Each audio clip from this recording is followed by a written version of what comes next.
खुशामदीद नाजरीन, आप देख रहे हैं हिंदुस्तान डेली के लिए मुंबई से ब्यूरो रिपोर्ट।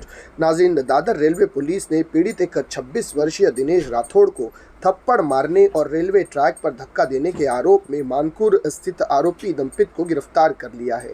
पुलिस के मुताबिक मृतक शुरू में सायन रेलवे स्टेशन पर गलती से एक महिला से टकरा गया था, जिसके बाद दंपित ने उसे टक्कर मार दी और वह रेलवे ट्रैक पर गिर गया और एक तेज रफ्तार ट्रेन की चपेट में आने से उसी वक्त उसकी मौत हो गई थी। पुलिस ने आरोपी दंपित की पहचान कोल्हापुर निवासी अविनाश माने 31 वर्षीय और शीतल माने 30 वर्षीय के रूप में की है।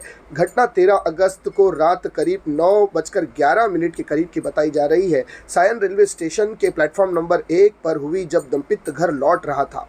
जानकारी के अनुसार रवि मुंबई के घनसोली के रहने वाला दिनेश राठौड़ बेस्ट में कंडक्टर के तौर पर काम करता था।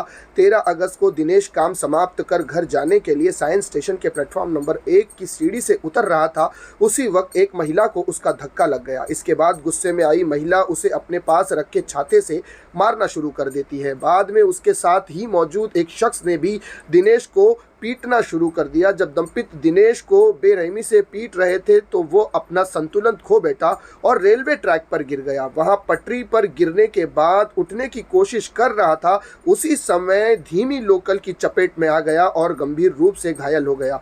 दिनेश राठौड़ को अस्पताल में भर्ती कराया गया, लेकिन वहां इलाज के दौरान उनकी मौत वाकई हो गई। इस मामले में दादर रेलवे पुलिस ने लापरवाही का मामला दर्ज कर सीसीटीवी फुटेज के मदद से मंगलवार को अविनाश माने और शीतल माने दोनों को पुलिस ने गिरफ्तार कर लिया है और आगे की उन पर कार्रवाई जारी है। तो ये थी नाज़रीन अब तक की बड़ी खबर। इसी तरह की खबरों के लिए हमारे चैनल हिंदुस्तान डेली को सब्सक्राइब कीजिएगा। मैं सिराज शेख हिंदुस्तान डेली से फिर मिलूंगा किसी अगली खबर के साथ। तब तक के लिए जय हिंद।